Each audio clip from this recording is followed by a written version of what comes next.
जय श्री राधे राधे राधे।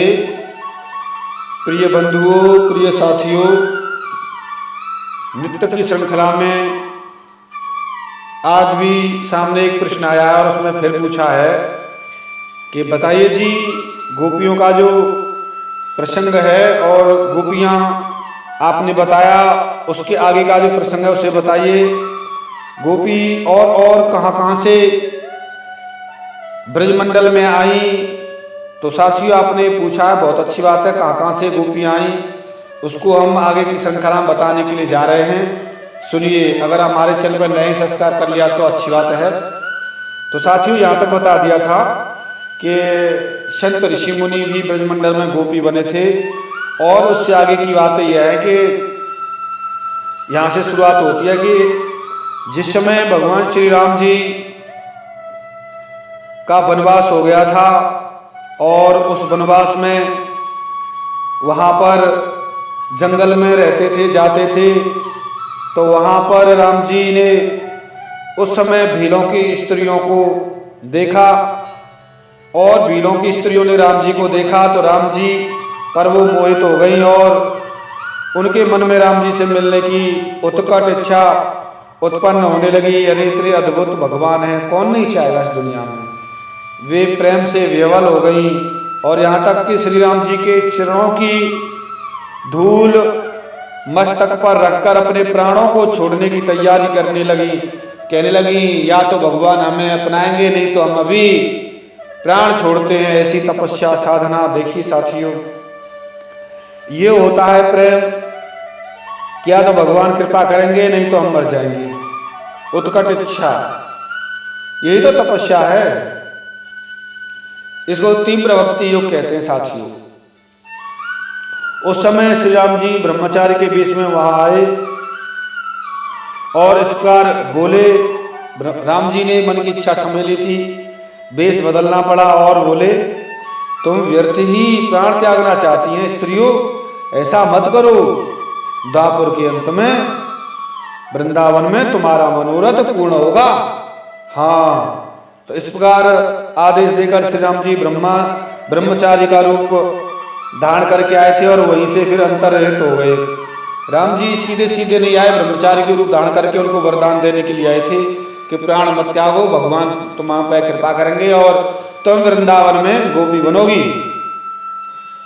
तो वो राम जी के समय की जो भीलों की स्त्रियां थी वो गोपी बनी साथियों।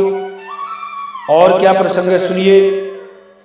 उसमें श्री राम जी ने सुग्रीवादि वानरों की सहायता से लंका में रावण को मार दिया, और रावण को मारने के पश्चात सीता जी को ले आए, और उसके बाद में सीता जी काफी फिर लोकापवाद के कारण, जो निंदा हुई थी लोकापवाद, उसके कारण श्री राम जी ने सीता जी को वन में छोड़ दिया था, लक्ष्मण जी के द्वारा छुड़वा दिया था। उसके बाद में श्री राम जी ने बहुत से यज्ञ किए थे। जब जब कमल लोचन श्री राम जी यज्ञ करते थे, तब तब विधि पूर्वक स्वर्ण की सीता की प्रतिमा बनाई जाती थी, क्योंकि बिना स्त्री के गृहस्थी का यज्ञ पूरा नहीं माना जाता, और सीता जी तो जंगल में थी, उनको ला नहीं सकते थे। उसका एक ही फिर सॉल्यूशन था, विधान था कि प्राण प्रतिष्ठा कराई जाए, सोने की सीता बनाई जाए। प्राण प्रतिष्ठा कराने पर वो स्वतः ही सीधी सीधा बन जाती थी। तो सोने की जो सीता थी उन्होंने प्राण प्रतिष्ठा कराई और यज्ञ कराया, और वही प्राण प्रतिष्ठा कराने पर सीधी छाया रूपी सीता बन जाती थी। इस कारण से वो राम जी ने बहुत से यज्ञ किए, और जब यज्ञ करते थे तो एक सीता स्वर्ण की सीता प्रकट होती थी और प्रतिष्ठा कराई जाती थी। ऐसे करके बहुत यज्ञ किए तो बहुत सी सीताएं इकट्ठी हो गई भवन में रहने लगी, और भवन में रहती थी। वहाँ सभी दिव्य चैतन्य स्वरूपा थी, दिव्य थी।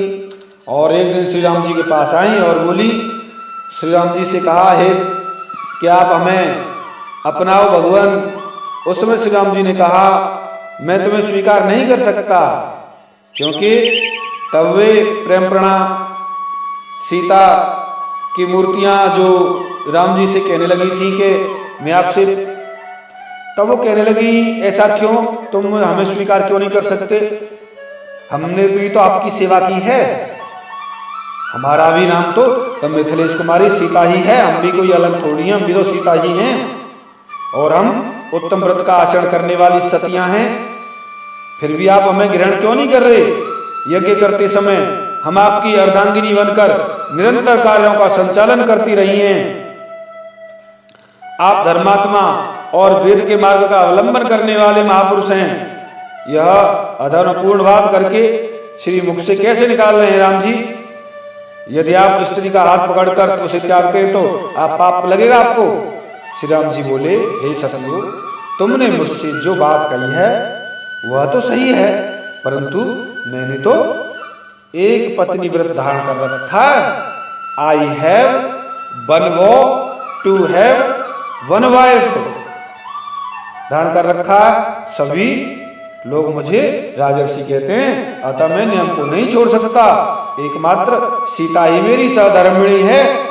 इसीलिए तुम सभी द्वापर के अंत में वृंदावन में पधारना, वहीं मैं तुम्हारी मन की इच्छाओं को पूर्ण करूंगा और तुम्हारा मनोरथ सिद्ध होगा। तब तक के लिए आप जाइए, साधना कीजिए। तभी वे सभी यज्ञ सीताएं भी ब्रज में गोपियां बनकर आई साथियों। और सभी यज्ञ सीता, क्योंकि राम जी का ऐसा वरदान था, तो साथियों मैंने 2 प्रकरण सुनाए। इससे आगे के प्रकरण में आपको सेकंड एपिसोड में सुनाऊंगा, क्योंकि वो समझ नहीं आएगा। और गोपियों का प्रकरण बहुत ही लंबा है। आपको बताया कि भीलों की स्त्रियां भी, भीलनी भी स्त्रियां ब्रजमंडल में गोपियां बनी थी और यज्ञ सीताएं भी गोपियां बनी थी। कैसे कैसे बनी आपको बता दिया है साथियों। फिर भी कोई चीज नहीं समझ आती है तो आप कमेंट करें, आपके प्रश्न का उत्तर दिया जाएगा। और आप फिर भी कोई चीज समझ नहीं आती है तो बार बार वीडियो को देखकर रोक कर जान सकते हैं, सुन सकते हैं। ठीक है साथियों, मिलता हूं किसी एक विशेष गहरे रहस्य के साथ में। तब तक के लिए जय जय श्री राधे, जय जय श्री राधे, राधे राधे।